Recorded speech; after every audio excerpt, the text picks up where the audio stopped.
ารณะต่อจากนี้ไปเป็นรายการพุทธานุภาพดำเนินรายการโดยพระธรรมกิติเมธีผู้ช่วยเจ้าวาดวัดราชาธิวาสวรวิหาร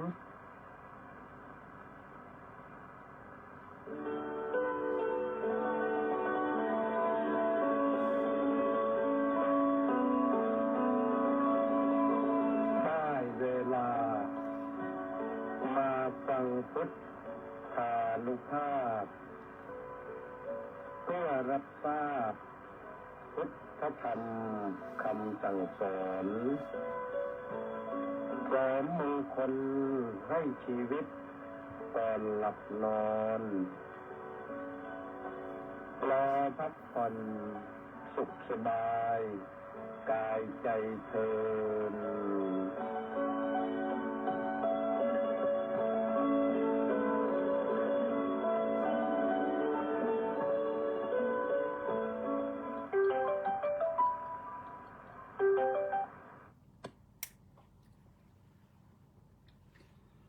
อะระหัง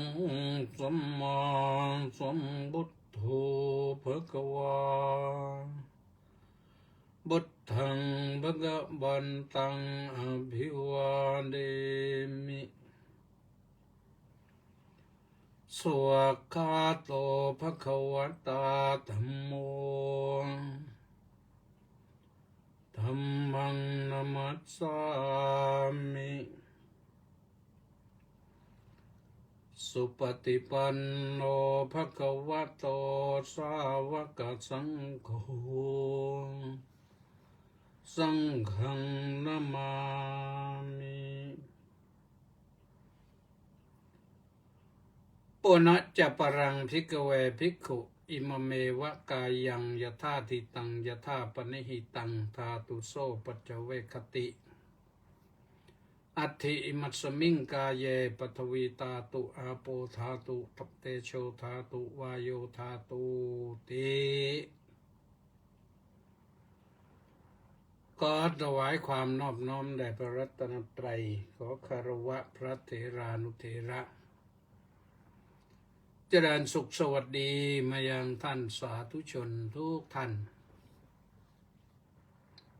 ที่ติดตามสดับรับฟังรายการพุทธานุภาพกับพระธรรมกิติเมธีซึ่งวันนี้ก็มาพบกันที่วันพฤหัสบดีที่16ตุลาคมพระพุทธศักราช2568แรม9ค่ำเดือน11ก็มีพุทธานุภาพให้ฟังกันทางสถานีวิทยุกองพลที่1รักษาพระองค์คลื่น AM 1,350 กิโลเฮิรตซ์วิทยุเสียงธรรมจากชาวพุทธวัดก็วัดอภัยนเรศนครปฐมนะ FM 88.25 เมกะเฮิรตซ์วิทยุเสียงพระพุทธศาสนาและสังคมวัดศรีทวีนครศรีธรรมราช FM 103.25 เมกะเฮิรตซ์แล้วก็วัดสามชุกจังหวัดสุพรรณบุรี FM 100 เมกะเฮิรตซ์แล้วก็วัดหนองไก่จังหวัดเชียงใหม่ FM 102 และ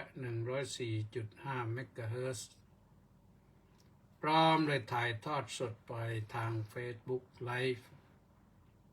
มีให้ฟังกันทุกคืนวันจันทร์ถึงวันศุกร์3 ทุ่มถึง4 ทุ่มเว้นแต่ว่ามีภารกิจเดินทางไปต่างจังหวัดจะถ่ายทอดมาไม่สะดวกก็เอากันว่าวันนี้สะดวกฝนก็ไม่ตกที่วัดราชาวันนี้แต่ครึมๆทำท่าว่าจะตกแต่ไม่ตกก็คงจะไม่แล้วแหละนะพรุ่งนี้ไม่รู้จะมีหรือเปล่าไม่ได้ติดตามรับฟังรายงานอากาศจากกรมอุตุนิยมวิทยาแต่ก็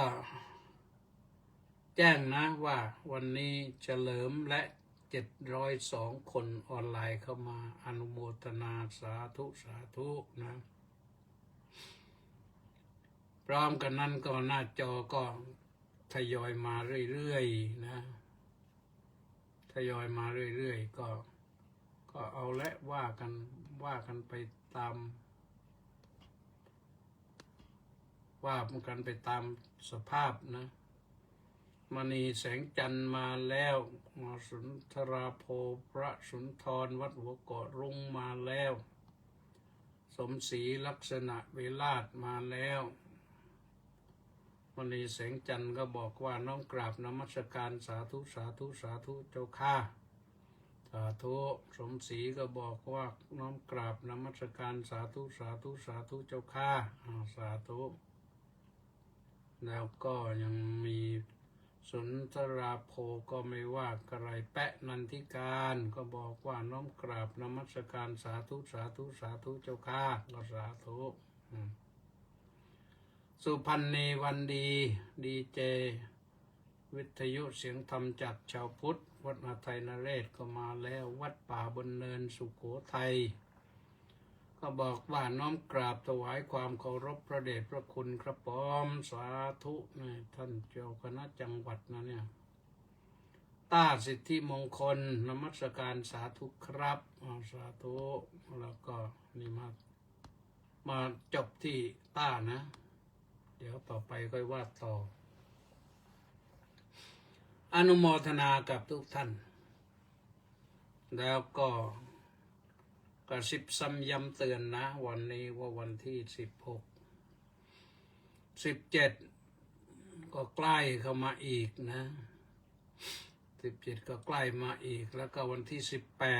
18เป็นวันเสด็จพระราชทานผ้าพระกฐินสมเด็จพระกนิษฐาธิราชเจ้ากรมสมเด็จพระเทพรัตนราชสุดาเสด็จแทนพระองค์เวลาบ่าย3 โมงนะโยมขอเชิญไปเฝ้ารับเสด็จกันเชื่อว่าฝนให้โอกาสนะเชื่อว่าฝนให้โอกาสเพราะวันนี้ก็เริ่มให้โอกาสแล้วช่วงบ่ายก็ไม่มีฝนตกลงมาแต่ครึ้มๆหน่อยพรุ่งนี้ก็ครึ้มๆก็คงจะหายไปฟ้าสว่างจ้านะคิดว่าอย่างนั้นพระองค์เสด็จมาวัดราชาปีนี้เป็นพิเศษนะเสด็จบ่าย3 โมงแต่ก่อนนะกำหนดจะ4 โมงเย็นที่วัดนี่พอถวายพระกฐินเสร็จเรียบร้อยแล้วพระสงฆ์ก็จะได้นำผ้าไปตัดแล้วก็เย็บแล้วก็ซักแล้วก็ย้อมจนกระทั่งว่าได้ที่2 ครั้ง 3 ครั้งได้ที่แล้วก็สะบัดให้พอแห้งแล้วก็รีดให้ใช้การได้ให้ครองได้ปีนี้หลวงปู่ก็ให้โอกาสท่านอาจารย์เจ้าคุณพระเทพวิสุทธิยานครองกฐินเป็นปีที่2นะเป็นปีที่2หลวงปู่ลุกนั่งไม่สะดวกนั่นเองนะก็มอบให้พระเถระรองลงมาเป็นผู้ครองกฐินครองกฐินเสร็จแล้วนี่พอนอนแหละประมาณปีนี้น่าจะเร็วนะ3 ทุ่มน่าจะกรานกฐินได้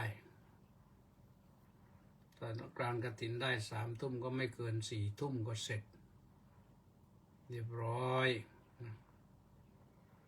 ผ้านี่ต้องทำในฝ่ายธรรมยุทธ์นี่ต้องมาตัดเย็บจีวรสบงก็ได้จีวรก็ได้ผ้าสังฆาติก็ได้อย่างใดอย่างหนึ่งผืนใดผืนหนึ่ง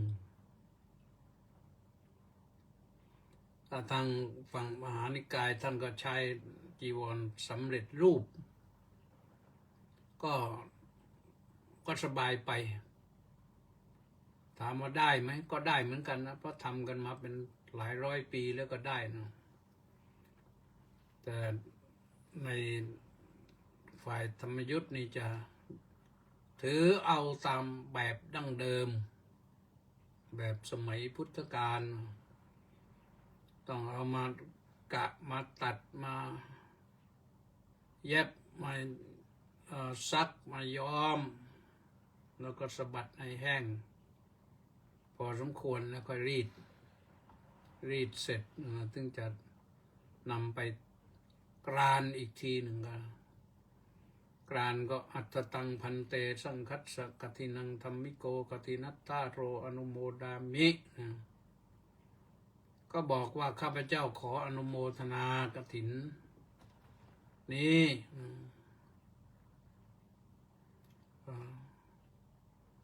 แก่สงฆ์ก็ถือว่าให้สงฆ์นะแต่สงฆ์นั้นมีพระเถระรูปหนึ่งครองกฐินและทุกท่านที่อยู่ในที่นั้นในวัดนั้นก็มีส่วนได้อานิสงส์อานิสงส์ก็ไม่ได้อะไรมากหรอกโยมพระนี่แต่ว่าเป็นพุทธบัญญัติต้องทำตามหนึ่งการเที่ยวไปไหนไม่ต้องบอกลาก็ได้แต่ตามจารีตประเพณีท่านก็ลากันนั่นแหละนะไปไม่ต้องพาจีวรไปครบสำรับก็ได้ไม่ครบสำรับก็ต้องนุ่งสบงไปนั่นแหละต้องมีจีวรห่มไปนั่นแหละที่จะไม่พกไปก็คือผ้าสังฆาติเพราะว่าผ้าสังฆาตินี่2 ชั้นมันหนัก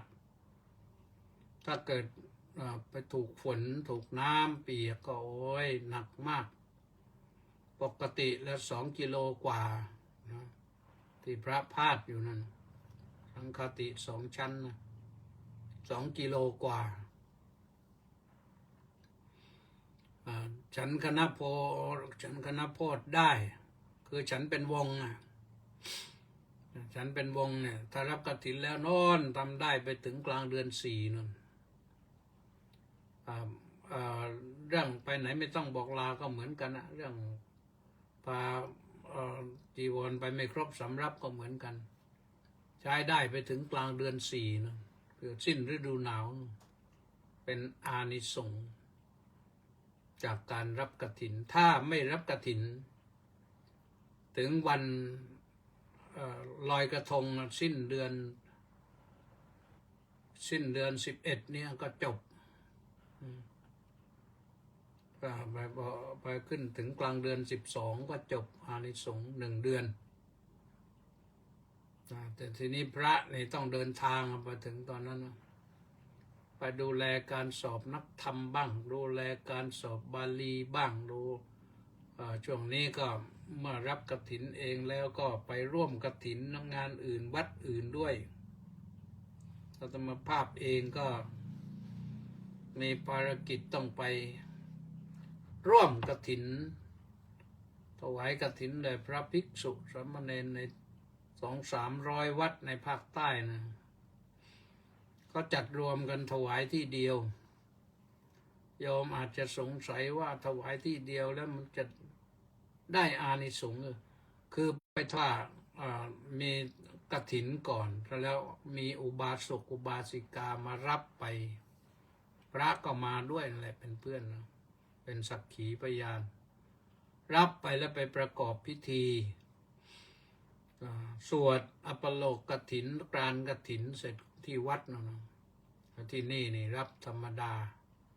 ไม่ต้องประกอบพิธีอะไรเข้าใจอย่างนั้นนะเนื่องจากว่าที่วัดของท่านเนี่ยถ้าญาติโยมผู้มีจิตศรัทธาจะไปครบทุกวัดนี่ลำบากเดินทางลำบากโยมลำบาก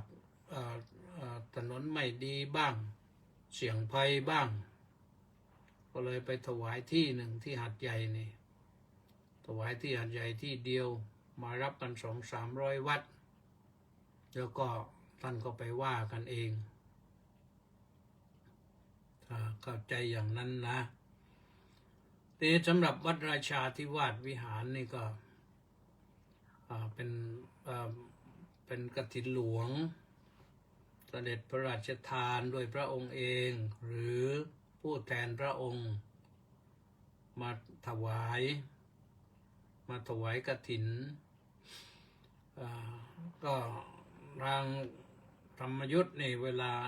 ลารับอัปโลกต้องก็อัปโลกเป็นภาษาบาลีส่วนทางมหานิกายท่านก็อัปโลกเป็นภาษาไทยแล้วก็ภาษาไทยก็ดีก็รู้เข้าใจกันดีแต่ว่าภาษาบาลีนี่พระเข้าใจแต่โยมอาจจะไม่เข้าใจแต่นี่คือการรักษาประเพณีให้มันมีเหลืออยู่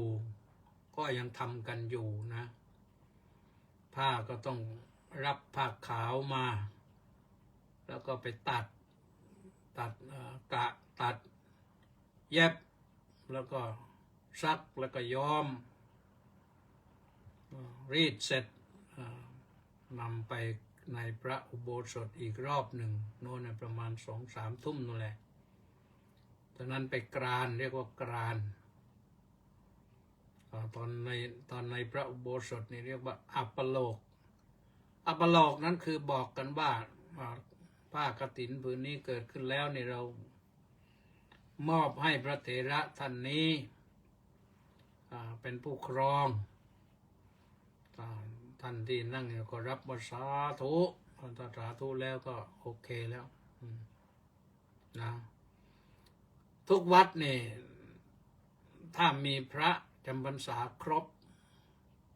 ก็ควรจะได้รับกฐิน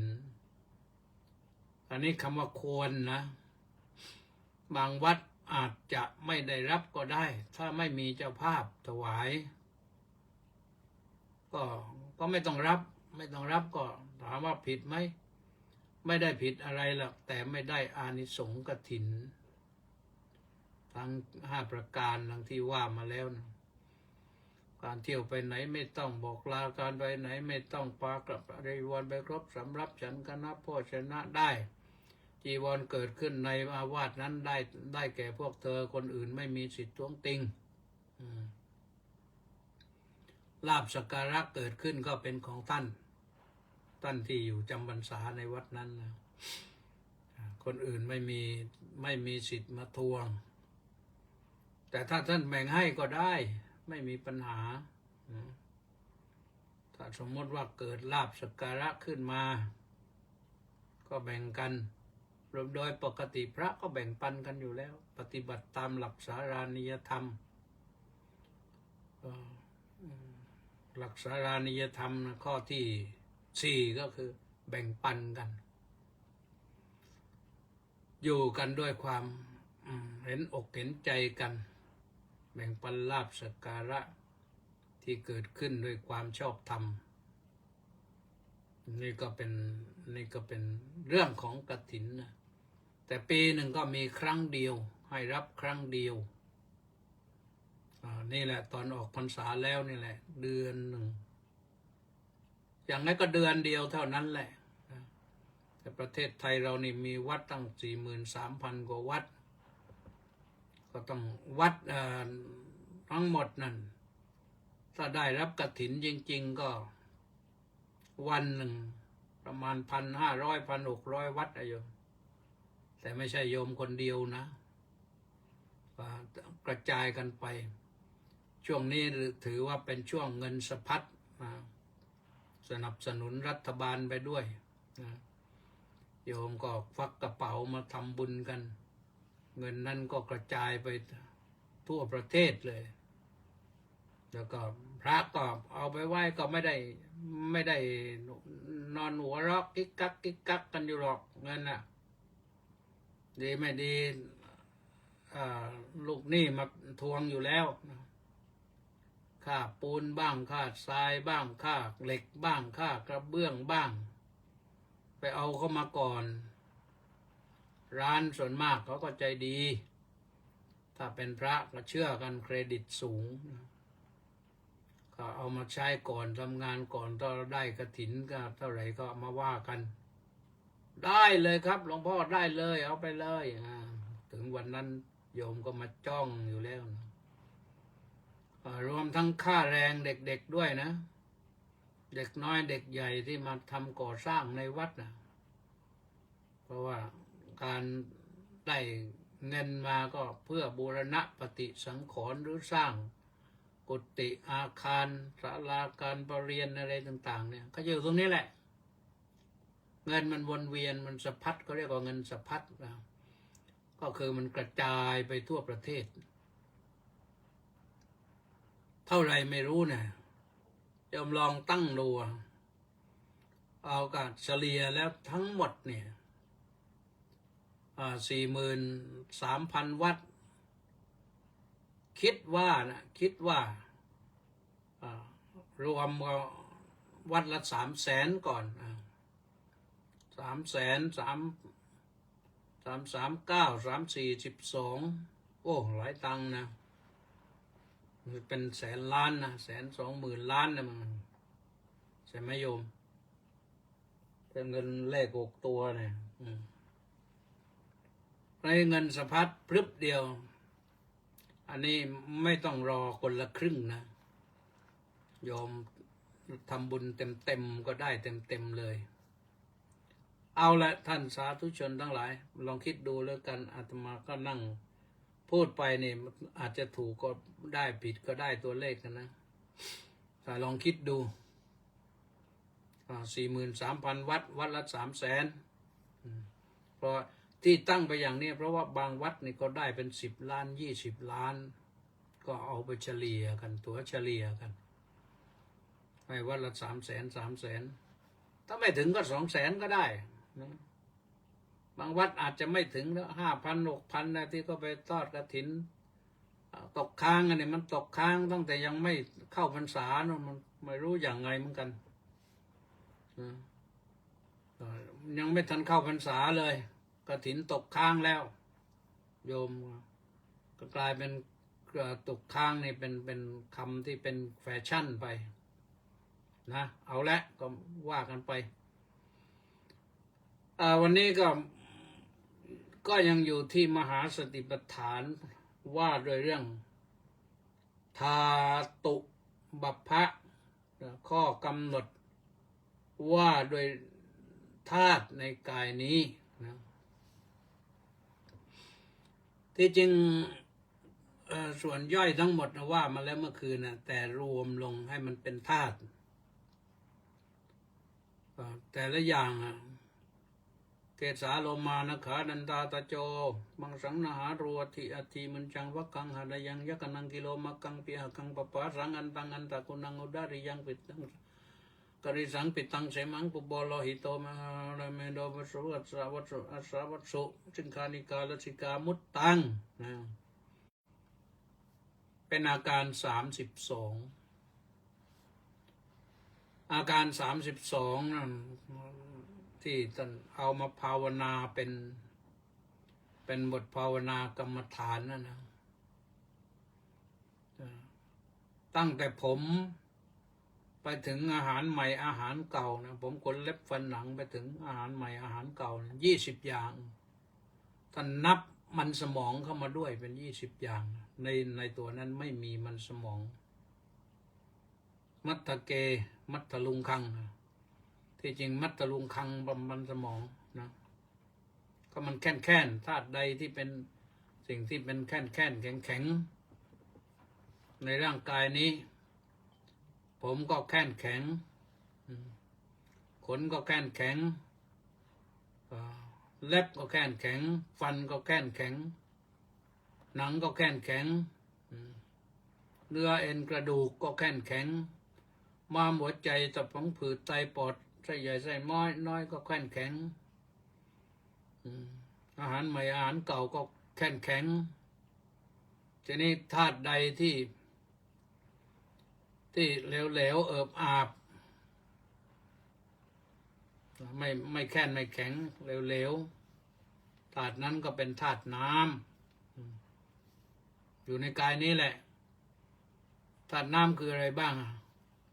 น้ำดีเสลดหนองเลือด น้ำมันข้นน้ำตาเปลวมันน้ำลายน้ำมูกไขข้อน้ำมูดอันนี้ก็12 อย่าง12บวกกับธาตุดิน20เป็น32ใช่ไหมโยมนี่ธาตุ32เนี่ยพระพุทธเจ้าให้พิจารณาว่านี่มันเป็นธาตุนะธาตุที่แข็งแล้วก็ธาตุที่เหลวๆเอิบอาบแล้วก็ยังมีธาตุไฟที่มันอุ่นๆอยู่ในร่างกายนี่มันไม่ใช่กองไฟไม่ใช่หลอดไฟไม่ใช่ไฟอื่นแต่ไฟธาตุที่อยู่ในร่างกายในร่างกายของเรานี่ต้องมีไฟธาตุอยู่ตลอด24 ชั่วโมงเราจะหลับเราจะตื่นไฟธาตุต้องทำงานตลอดเหมือนกันแหละธาตุดินก็ทำงานธาตุน้ำก็ทำงานธาตุไฟก็ทำงานไฟอะไรบ้างไฟที่ทำให้ร่างกายอบอุ่นไฟที่ทำให้ร่างกายเราทรุดโทรมไฟที่ทำให้ไฟที่เผาอาหารให้ย่อยไฟ3 อย่างนะไฟเผาอาหารให้ย่อยนะแล้วธาตุลมธาตุไฟนี่ลักษณะอุ่นนะธาตุลมนี่ก็มีลักษณะพัดไปมาเนี่ยเหมือนลมพายุเนี่ยพายุอะไรบัวลอยบ้างพายุอะไรต่อมีอะไรในที่มาเนี่ยพายุสารพัดชื่อเดี๋ยวนี้ก็คือที่หลายชื่อเนี่ยไม่ใช่อะไรนะเขากำหนดไว้ให้ประเทศนั้นตั้งชื่อประเทศนี้ตั้งชื่อเรียงลำดับกันไปมันก่อนถึงวาระลาวก็ตั้งชื่อว่าปลาบึกก็ปลาบึกนั่นแหละปลาบึกชื่อปลาบึกก็ได้เหมือนกันนะชื่ออะไรก็ได้พอเป็นสัญลักษณ์รู้กันว่าโอ้ในพายุนี้มันชื่อนี้มาปีนี้มันชื่อนี้มาบ้านเรานี่บัวลอยนี่ค่อนข้างหนักนะที่น้องชาวเหนือนี่ทั้งเชียงรายเชียงใหม่ไปแม่ฮ่องสอนไปมาอุตรดิตถ์แพร่ตากสุโขทัยพิจิตรอะไรเต็มไปหมดเลยน้ำเต็มไปหมดไปถึงพิษณุโลกลงมาถึงพอพูดไว้ได้ยินเสียงข้างนอกบอกฝนมาอีกแล้วนี่อันนี้ก็พายุมาเหมือนกันนะพาเหมือนกันนะแต่ว่าพายุไม่เข้ามาบ้านเราปลายพายุก็คือฝนมาฝนปนลมปนฝนเขาบอกว่าลมตะวันตกเฉียงใต้มันพัดสอบเข้าไปแล้วตะวันออกเฉียงเหนือมันมาปะทะกันแถวบ้านเราแต่ว่าลมก็นอนแหละอยู่ญี่ปุ่นบ้างอยู่ฟิลิปปินส์บ้างขึ้นมาฮ่องกงบ้างขึ้นไปไต้หวันไปประเทศจีนแผ่นดินใหญ่สาธารณรัฐประชาชนจีนแล้วก็ค่อยมาเข้าเวียดนามเจอหนักเหมือนกันปีนี้นะเวียดนามแล้วก็ผู้ที่หนีไม่พ้นก็คือลาวเขมรแล้วก็มาถึงไทยไปถึงเมียนมาตอนนี้ยังไม่ลงไปใต้เท่าไหร่ยังไม่ลงไปภาคใต้บ้านเราสักเท่าไหร่ก็ลงไปบ้างแล้วฝนลงไปบ้างแต่ยังเจอเลยยังไม่ถึงมาเลเซียไม่ถึงอินโดลมก็พัดพายุจะมาฝั่งนี้นะเอาละท่านสาธุชนทั้งหลายเรื่องลมนี่มันก็สำคัญนะ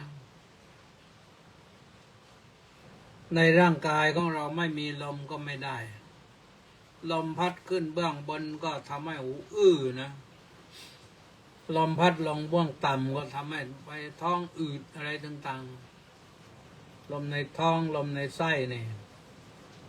ลมพัดไปทั่วสารพางกายสำคัญคือถ้าไม่มีลมหายใจนี่เราจะอยู่ไม่ได้ชีวิตจะอยู่ไม่ได้แน่นอนชีวิตอยู่ไม่ได้แน่นอนนี่แต่โชธาตุวายโยธาตุนี่นะมันมีทั้งในกายแล้วของเราก็มีเพราะฉะนั้นพระพุทธเจ้าให้พิจารณาว่าอัจฉตังวากายเยกายานุปัสสีวิหรติพิจารณากายในกายที่เป็นภายในอยู่คำว่าอยู่นี่หมายถึงพิจารณาเป็นปกติพิจารณาทุกวันว่าในกายของเราเนี่ยมันจะมีธาตุสี่เหล่านี้แหละถ้าธาตุเดินปกติก็ทำให้เรามีชีพอยู่สบาย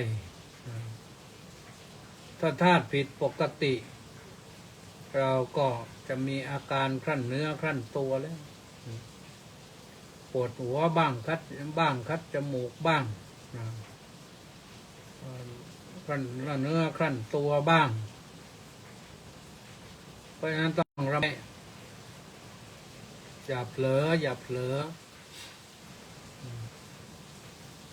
ยิ่งช่วงนี้มาอะไรเป็นมันเป็นเรื่องของหวัดใหญ่ก็ยังไม่ไปไหนนะเขาต้องฉีดยากันเยอะนะฉีดวัคซีนทั้งป้องกัน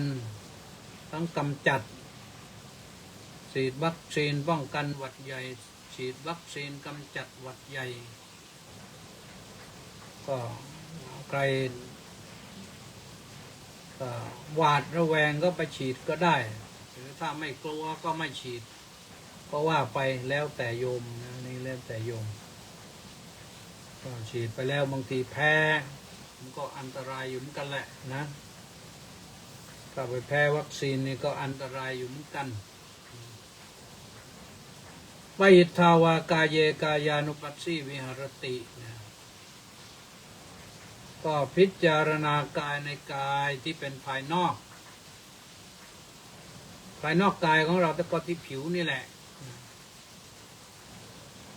ผมก็อยู่ข้างนอกขนก็อยู่ข้างนอกผิวหนังก็อยู่ข้างนอกก็พิจารณาไปให้เห็นว่ายังไงมันเป็นธาตุให้เห็นว่ามันเป็นธาตุมันมีความแปรปรวนเปลี่ยนแปลงนะไม่มีอะไรคงที่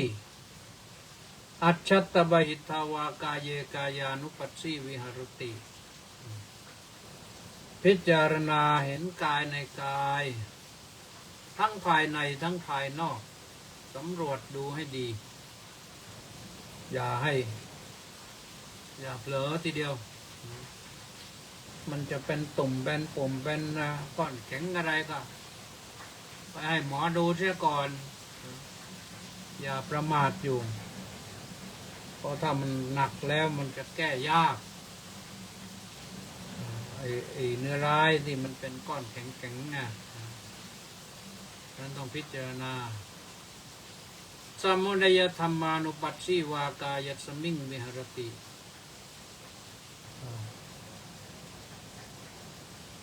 พิจารณาถึงความเกิดและความดับความเสื่อมไปก็พอความเกิดก่อนในกายนี้นะสมุทัยธรรมานุปัสสีวากายัสมิงวิหรติมีความเกิดขึ้นเป็นธรรมดาร่างกายนี้ก็เป็นอย่างนี้มันเกิดมาแล้วเนี่ยก็ถือว่าเป็นธรรมดาวยธรรมานุปัสสีวากายัสมิงวิหรติย่อมพิจารณาเห็นความเสื่อมไปเป็นธรรมดาในกายอยู่คือพอเราเห็นความเสื่อมแล้วก็อย่าตื่นตระหนกตกใจ ไอ้ความตื่นตระหนกตกใจเนี่ยมันก็ทำให้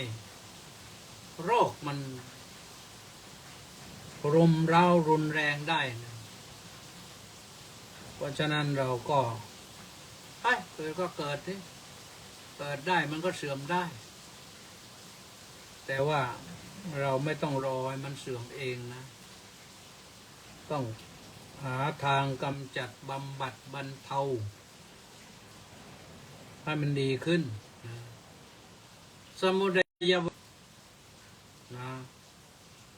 สมุทัยวยธรรมานุปัสสิวากายสมิงวิหรติพิจารณาเห็นความเกิดขึ้นและความเสื่อมไปเป็นธรรมดาในกายนี้อยู่แล้วจะไปไหนเนาะต้องอยู่เราต้องอยู่ให้ได้นะเราเอาชนะให้ได้อัตถิกายโยติวาปนัสสะสติปัจจุปัฏฐิตาโหติก็หรือว่ากายมีอยู่เข้าไปตั้งอยู่เฉพาะหน้าแก่เธอนั้น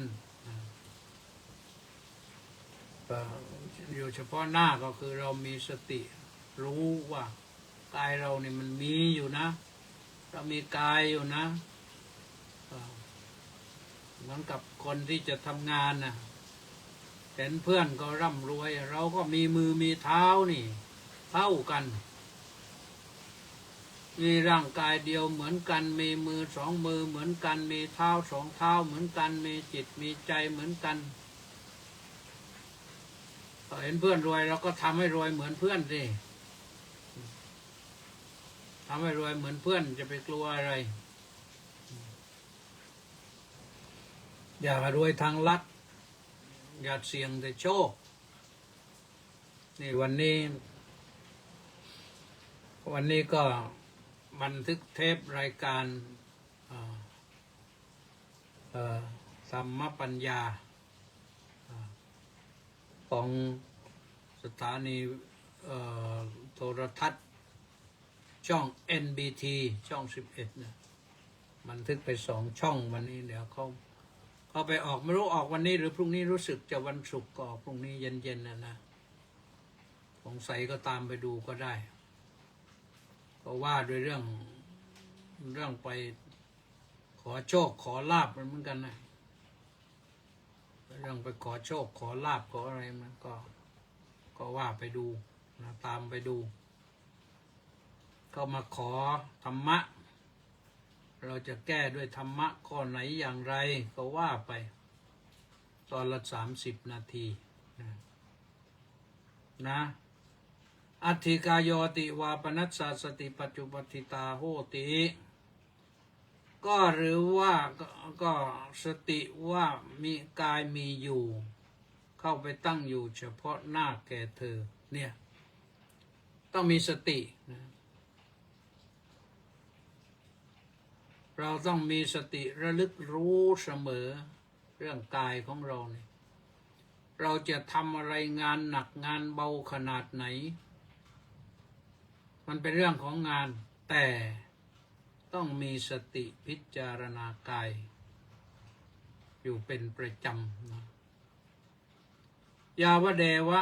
ญาณมัตตายะปฏิสติมัตตายะอนิสสิโตจะวิหรติแต่อะไรเฉพาะหน้าแก่เธอนั้นแต่เพียงสักว่าเป็นที่รู้แต่เพียงสักว่าเป็นที่อาศัยระลึกไม่ใช่เราไปยึดมั่นถือมั่นในกายนะอนิสสิโตจะวิหรติเธอย่อมไม่ติดอยู่ด้วยน่าจะกินจีโลแกอุปาทิยติย่อมไม่ยึดถืออะไรในโลกด้วยถ้ายึดมั่นถือมั่นเนี่ยวันนี้ก็เน้นไปเหมือนกันคนที่เป็นทุกข์เพราะยึดมั่นถือมั่นนี่แหละพระพุทธเจ้าทรงเห็นแล้วว่าคนนี่มันเป็นทุกข์พระพุทธเจ้าจึงทรงแสดงธรรมอริยสัจเริ่มด้วยเรื่องความทุกข์ ทุกข์สมุทัยนิโรธมรรคนะเพราะทุกคนพบอยู่ความทุกข์อาจจะทุกข์ไม่เหมือนกันอาจจะทุกข์เพราะหิวทุกข์เพราะกระหายทุกข์เพราะ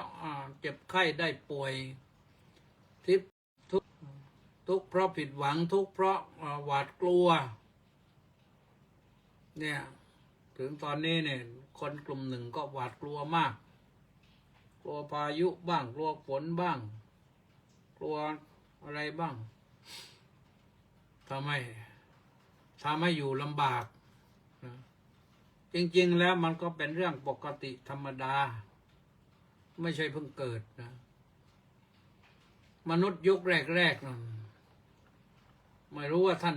มีอะไรบ้างแต่ลมมีแล้วและพายุมีแล้วและพายุนี่พัดพาเอาหิมะไปถล่มมนุษย์ยุคแรกนี่เสียชีวิตไปไม่รู้เท่าไหร่นะแต่อยู่มาเนี่ยเนื่องจากว่าทางวิทยาศาสตร์นี้วิทยาศาสตร์เขาก็ศึกษาว่าเพราะมนุษย์มีกล่องเสียงก็หมายความว่าใช้ประโยชน์ได้พอหิมะถล่มมาบึ้งบั้งหรือพายุมาบึ้งบั้งตะโกนหนีเว้ยมันมาแล้วหนีเว้ยพวกก็หนีเอาตัวรอดกันได้พวกที่ประมาทไม่หนี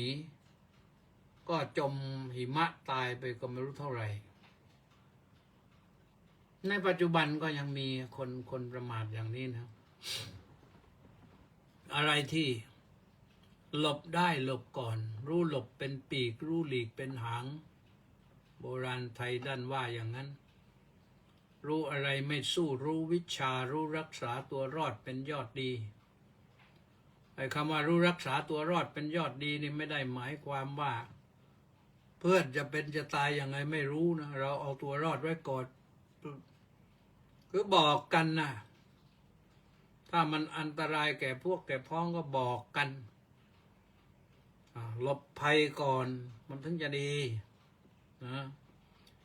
เอวัมปีภิกขเวภิกขุกายเยกายานุปัสสีวิหรติภิกษุทั้งหลายภิกษุพิจารณาเห็นกายในกายอย่างนี้แลโยเห็นกายในกายก็คือเห็นธาตุเนี่ยเห็นธาตุเห็นว่าในกายนี้มันเป็นธาตุไม่ใช่ของอะไรอื่นเราจะไปยึดมั่นถือมั่นอะไรเราแต่ธาตุนี้มันก็มีความแปรปรวนมันไม่ใช่อยู่คงที่มันมีความเกิดขึ้นแล้วก็มีความเสื่อมไป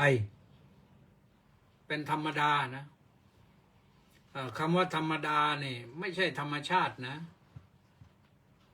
ธรรมชาติเนี่ยมันมาเหมือนเนี่ยลมฟ้าอากาศเนี่ยเป็นธรรมชาติฝนนี่ตกเนี่ยเป็นธรรมชาติสร้างสรรค์มาแต่ร่างกายของเรานี่เกิดมีขึ้นแล้วก็เสื่อมไปนี่เป็นธรรมดาที่ว่าเป็นธรรมดาเพราะว่าคนยุคสมัยไหนก็เป็นอย่างนี้แหละถ้าหากว่าไม่มีอะไรมาทำลายเราก็แก่ตายเป็นธรรมดานะเดี๋ยวนี้คนแก่คนมีอายุเกิน100นี่มีเยอะนะประเทศไทยเราเนี่ยหลายร้อยคนนะนี่เขาสำรวจมาเมื่อเร็วๆนี่จำไม่ได้ว่าเท่าไหร่ก็อนุโมทนาสาธุแต่อยู่เกิน100ก็ขอให้มีสุขภาพพลานามัยสมบูรณ์ยิ้มแย้มแจ่มใสมีสติสัมปชัญญะดีกินข้าวแล้วก็ว่ากินข้าวแล้วยังไม่ได้กินก็ว่ายังไม่ได้กินลูกหลานเอาอกเอาใจก็ให้สบายใจว่าลูกหลานไม่ได้ทอดทิ้งไม่ใช่อะไรก็บอกว่าเฮ้ยมันไม่มาดูแลหรอกงั้นทั้งที่เพิ่งจะป้อนข้าวมาเสร็จเนี่ยนะอย่างนั้นเบลอแล้วเบลอแล้วถ้าเบลอแล้วก็อยู่ยากนะอยู่ยาก เราต้องมีสติมีสัมปชัญญะดีต่อไปสิ่งที่เราจะอยู่กันได้นานๆก็อยู่ด้วยสติสัมปชัญญะมันต้องมีธรรมด้วยมีแต่ร่างกายมีแต่ลมหายใจนี่ไม่ได้ลมหายใจมันมีอยู่แล้วแหละ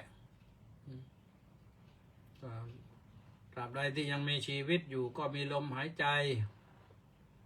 ถ้าอาหารเขาก็กินเองไม่ได้เขาก็ป้อนได้นั่นแหละ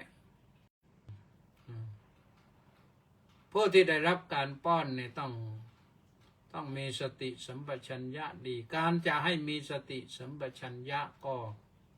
ภาวนาบ่อยๆอยู่ภาวนาบ่อยๆว่าเรามีความเกิดเป็นธรรมดาล่วงพ้นความเกิดไปไม่ได้แล้วเรามีความแก่เป็นธรรมดาล่วงพ้นความแก่ไปไม่ได้เรามีความเจ็บป่วยเป็นธรรมดาล่วงพ้นความเจ็บป่วยไปไม่ได้เรามีความตายเป็นธรรมดาล่วงพ้นความตายไปไม่ได้นะมีกรรมมันเป็นอย่างเนี้ยกรรมสโกมหิกรรมดายาโดกรรมโยนิกรรมบันทุกรรมปฏิสรโนยังกรรมังกริสามิกัลยาณังวาปาปกังวาสัจดายาโดปวิสสามิเรามีกรรมเป็นกรรมเนิดมีกรรมเป็นเผ่าพันธุ์มีกรรมเป็นที่พึ่งอาศัยเราทำดีจะได้ดีทำไม่ดีก็จะได้ไม่ดีเราทำกรรมใดไว้เราก็จะได้รับผลของกรรมนั้นเพราะฉะนั้นทำดีไว้เยอะๆอยู่ให้ได้เยอะๆนะเอาละธรรมะก็ว่าไว้ตอนนี้ต่อไปนี้ก็จะอ่านรายชื่อผู้ที่เข้ามานะทางเฟซนะต้าสิทธิมงคลต่อนะต้าสิทธิมงคลบอกว่าสาธุสาธุเจโสกราบนมัสการเจ้าค่ะสาธุนี่มาจากนครสวรรค์รังสรรค์ทองสร้อยเข้าใจว่ามาจากชลบุรีนั่นแหละน้อมกราบนมัสการถวายความเคารพพระเดชพระคุณท่านเจ้าคุณด้วยความเคารพอย่างสูงครับน้อมกราบนมัสการสาธุสาธุสาธุครับเป็นแฟนเพจประจำนะประสานเรืองเดชกราบนมัสการสาธุสาธุสาธุครับผมสาธุนี่ก็ประจำสริดพงษ์แทสะบำรุงสาธุครับพระอาจารย์อนุโมทนาสาธุในเดือนละพันนะร่วมกองบุญหนุนกองธรรมกับรายการพุทธานุภาพสาธุกฤษไกรดิตบอกว่ากราบนมัสการท่านเจ้าคุณครับสาธุอยู่กรุงเทพหรืออยู่หาดใหญ่ก็ไม่รู้เนี่ยทนายความสุมาลักษมีดวงสมสาน้ำกราบนมัสการเจ้าค่ะพิมพ์มาอย่างนั้นนะน้ำกราบนมัสการเจ้าค่ะหรือว่าเปลี่ยนชื่อเป็นน้ำไปแล้วสาธุสาธุลีลาวดีดอกสร้อยน้อมกราบนมัสการด้วยความเคารพอย่างสูงเจ้าค่ะสาธุสาธุสาธุเป็นไงบ้างเรานครสวรรค์น้ำแห้งไงยังฝนยังตกหรือเปล่านี่สองนครสวรรค์ไม่รายงานเลยนะเฉลิมพนัสโนไทยบอกว่าน้อมกราบถวายความเคารพอย่างสูงครับสาธุป้าจ่ายจินดาพังงาแต้นะน้อมกราบสาธุสาธุสาธุเจ้าค่ะสาธุแม่ชีสมใจสาธุสาธุสาธุสาธุสาธุเจ้าค่ะวัดราชา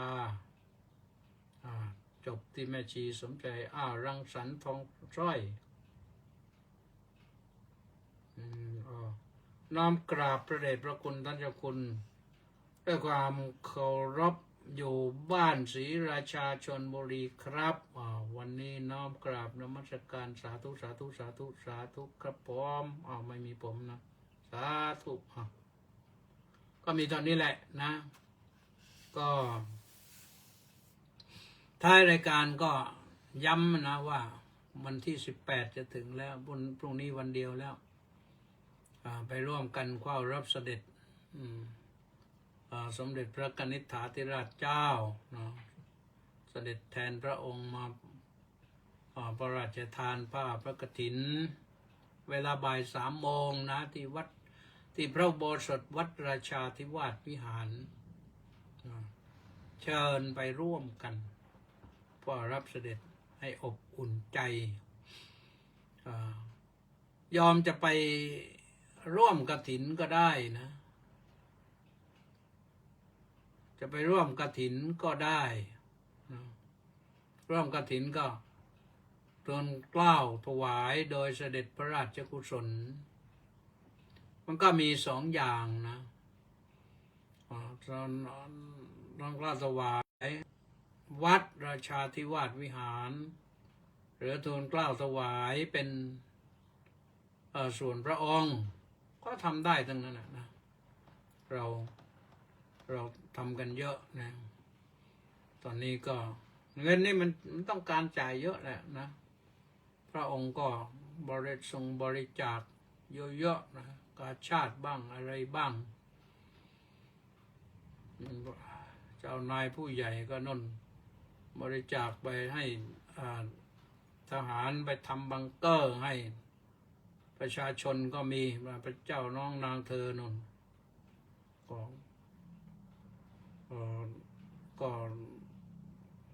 ็ทรงบริจาคให้ทหารไปทำบังเกอร์ให้ประชาชนได้อุ่นกายอุ่นใจนะก็ไปทำได้แล้วก็อย่าลืมกันแล้วกันนะรายการพุทธานุภาพนี่ก็ต้องมีค่าจับจ่ายใช้สอยอยู่บ้างนะก็ร่วมกองบุญหนุนกองธรรมมาธนาคารกรุงไทยเลขที่บัญชี0700260870 0700260870นะวันนี้หมดเวลาแล้วขอความสุขความสวัสดีความเจริญในธรรมของพระสัมมาสัมพุทธเจ้าจงบังเกิดมีแด่ท่านสาธุชนทุกท่านคิดประสงค์จำนงหมายสิ่งใดที่เป็นไปโดยชอบประกอบด้วยธรรมแล้วขอจงประสบผลสำเร็จในสิ่งนั้นๆอย่างดีงามโดยทั่วกันทุกท่านทุกคนเทินขอเจริญพรพรุ่งนี้พบกันใหม่นะสวัสดี